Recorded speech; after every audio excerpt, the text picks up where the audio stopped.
Sonic the Hedgehog, Wonders of the World. Meet 12-year-old Josh Pinsky. This movie's relatable American kid. Josh presenting a rushed, incomplete history project to his class. Josh's paper teaches his class about a test pilot named Sonic, who was killed in a plane explosion while attempting to break sound barriers. Josh clearly rushed his assignment about the cleverly named late pilot. His teacher was not happy. Josh is sentenced to rewrite the paper by tomorrow, or else he'll get in serious trouble.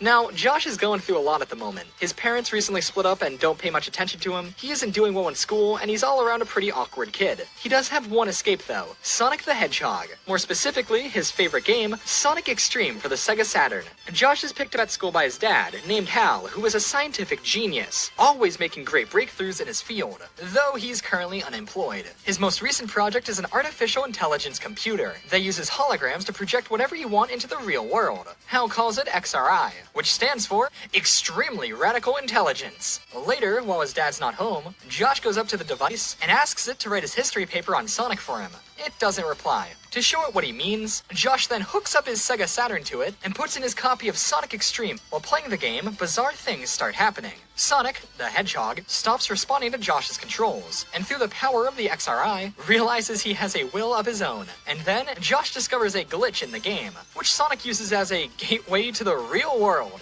Sonic then jumps out of Sonic X-treme and enters our world. Now in Josh's apartment, Sonic begins wrecking havoc as he's not used to the real world. In the middle of the chaos, Robotnik escapes the game as well. Sonic chases after Robotnik, but is unable to stop him. Sonic quickly discovers he's getting weaker the longer he stays in the real world. After that shocking realization, Josh's dad comes home. Sonic hides, but the XRI is completely destroyed, and Hal is not happy. Josh's mom Lisa shows up too, and the two start arguing. Josh is taken home to his mom's place, leaving Sonic behind.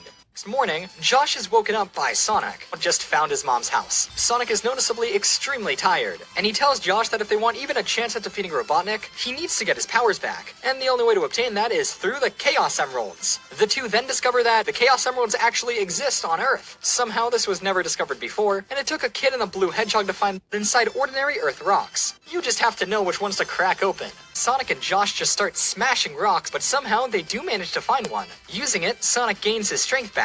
After seeing what it did to Sonic, Josh is curious of the Emerald's powers, and asks Sonic for a taste of it. For some reason, Sonic agrees, and Josh gains some temporary superpowers. He uses those powers to finish his history paper in seconds, but when he asks Sonic for more, Sonic refuses, saying he needs to master his powers first. Robotnik's master plan in this is to build a theme park. See, Robotnik somehow sets up his own corporation, called Shady Corporation, which he uses to purchase an abandoned theme park. He then renames it to Botnik Land Amusement Park. Robotnik has also discovered that the Emeralds are here on Earth, and he finds a group of school bullies who he turns into robots, which are called Bullybots. They then bury underground and start smashing every rock they find, desperately looking for the Emeralds. Robotnik then runs into Hal, and asks him to be the park's main research and development designer. Now with Hal and XRI on his side, Robotnik makes the best theme park in the world. Using the XRI, Robotnik develops a virtual reality ride that draws in kids everywhere. Robotnik's dream of building a theme park has been reached. Kids all over town are flocking to Botnik Land. Sonic and Josh then go to investigate, and unfortunately, they quickly realize that not all is well in Botnik Land.